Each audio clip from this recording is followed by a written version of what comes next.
SRCP వాళ్ళు గారు. ఇంకొక ఆయన ఈ జిల్లాలో ఓ మాజీ ఎమ్మెల్యే నేను మాట్లాడుతున్నాడు. ప్రో క్యాష్, ఈయన ప్రకాష్ రెడ్డిని పేరు పెట్టుకున్నాడు కానీ ఈయన pro cash Reddy. Pro cash అంటే కూడా అర్థం చేసుకోవచ్చు, సామాన్య జనం ఏమంటే డబ్బు పిచ్చి ఉండేవాళ్ళని. ఆయన పేరులోనే ప్రో క్యాష్ ఉంది. 164 మంది ఎమ్మెల్యేలకి సవాల్ ఇస్తున్న ఇల్లు నిర్మించేటువంటి కార్యక్రమంలో జగనన్న కాలనీలో 10,000 రూపాయలు అధికార పార్టీకి చెందినటువంటి ఎమ్మెల్యేలు కానీ నాయకులు కానీ తీసుకోలేదని. ప్రో క్యాష్ రెడ్డి గారు, మీకు కళ్ళు బయర్లు గమ్మినాయి, పొరలు వచ్చినాయి, రండి కదిరికి. ఎక్కడైనా ఒక ఘటనను కానీ ఎవరైనా ఒక రూపాయి కానీ పేదలకు ఇల్లు ఇచ్చేటువంటి కార్యక్రమంలో కానీ పట్టాలు తీసుకునేటువంటి కార్యక్రమంలో కానీ అవినీతి జరిగిందని చూపిస్తే మేము దేనికైనా సిద్ధంగా ఉన్నాం, మీరు రండి బహిరంగ చర్చకి. ప్రో క్యాష్ రెడ్డి నోరుంది కదా అని కాన్స్టిట్యున్సీ వైజ్గా నీకు అడ్వాంటేజ్ ఉంది, ఎందుకంటే మీకు 2 ఫార్మాట్లు క్రికెట్ ఆడచ్చు రాప్తాడులో. ఇట్లా సత్యసాయి జిల్లాకు వస్తారు, అట్లా అనంతపురం జిల్లాకు వస్తారు. జిల్లా విభజన తర్వాత 2020 ఫార్మాట్లో సత్యసాయి జిల్లాలో ఆడచ్చు, అనంతపురం జిల్లాలో కూడా కలుపుకొని 5 డే మ్యాచ్ ఆడచ్చు, ఎందుకంటే పెద్ద జిల్లా కాబట్టి కలుపుకొని. ఈ అడ్వాంటేజ్ మంచిగా ఉపయోగించుకో. ప్రజాప్రతినిధిగా పనిచేసినాం, అబద్ధాలు చెప్పడానికి కాదు. అసలు ఎప్పుడు వ్యక్తిగత విమర్శలు ఏందే మీది? పరిటాల రవి గారి గురించి మాట్లాడతావు, ఎప్పుడు చనిపోయినటువంటి వ్యక్తి గురించి. నువ్వేం వెలకబెట్టినావో చెప్పా స్వామి. నువ్వు పెద్ద స్వాతంత్ర పోరాట యోధుల లెవెల్లో బిల్డప్ ఇస్తాను, ఏదో మేము అప్పుడు కొడువిల్లు పట్టుకున్నాం, ఇల్లు వదిలినాం, అది ఇది అని చెప్పేసి. నువ్వేదైనా చేసుంటే 5 ఏళ్లలో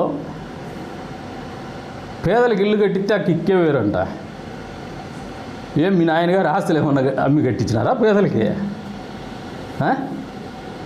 నువ్వు ఒక కంపెనీ పెట్టుకున్నావు, మొబిలైజేషన్ అడ్వాన్సులు తీసుకున్నావు, నీ వ్యవహారం నువ్వు వాడినావు, 5 ఏళ్ళు నీ జలసాలు నువ్వు చేసుకున్నావు, ఒక ఆఫీసు పెట్టేసినావు అనంతపురంలో.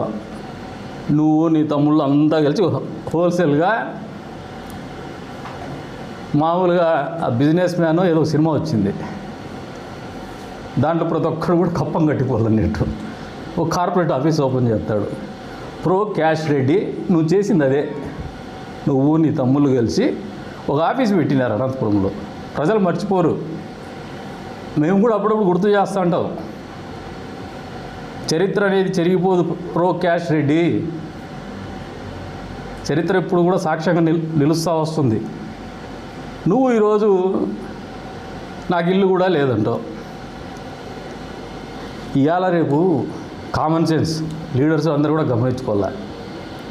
ఒక ఎలక్షన్ జరిగితే ఎంత పెద్ద ఎత్తున ఖర్చు అవుతుందో అందరికీ తెలుసు. నువ్వు 3 ఎలక్షన్లు చేసినావు, వాళ్ళు 5 ఎలక్షన్లు చేసినారు. ఇది కోట్లతో వ్యవహారం, ఎవరు ఒప్పుకున్నా ఒప్పుకోకపోయినా.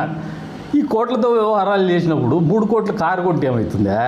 ఇవాళ రేపు అవుట్డేటెడ్ పాలిటిక్స్ వదిలేసేయండి. ఇంకా క్రిటిసిజం అనేది లెట్ ఇట్ బి కన్స్ట్రక్టివ్, నిర్మాణాత్మకంగా మాట్లాడు.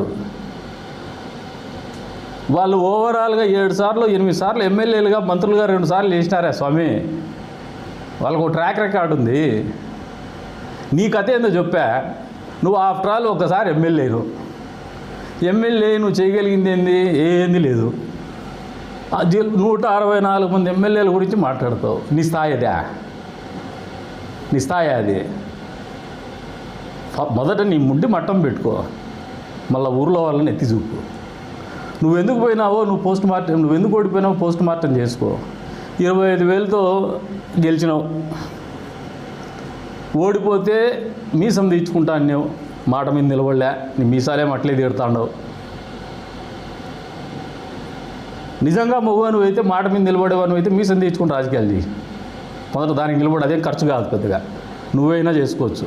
ఒక బ్లేడే అది చేయలేవు. నువ్వు పెద్ద పెద్ద మాటలు మాట్లాడతావు ప్రో క్యాష్ రెడ్డి.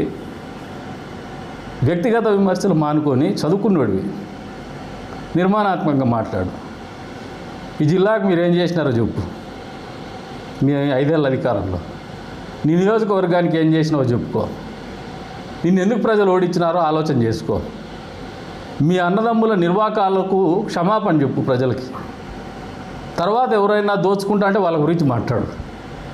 నీ దోపిడీని భరించలేకే ప్రజలు నీకు బుద్ధి చెప్పినారనేది వాస్తవం. ఈ రోజున ఆమెను పట్టుకొని అంటాను నీ కులంలో సరిగ్గా లేరు, నీ పార్టీలో సరిగ్గా లేరని. నీ పరిస్థితి ఏందే? ధర్మారానికి వచ్చి ఆఫీస్ పెడతా అంటావు. ఇంకొక ఆయన ఇందాకనే చెప్పిన, ఏ భాష సొంతమని చెప్పుకోలేనివాడు, కేవలం బూతు భాష సొంతమని చెప్పుకునేటువంటి వాడు పార్లమెంటేరియన్గా పనిచేసినవాడు నీ కాన్స్టిట్యున్సీకి వస్తా అంటాడు. ఎంత అవలా అయిపోయినావా నువ్వు? ఇంతమంది నీ దగ్గరికి నీ చెడ్డి వీగే ప్రయత్నం చేస్తాడారంటే ప్రకాష్ రెడ్డి, నీ పరిస్థితి ఏందో నువ్వు అర్థం చేసుకో.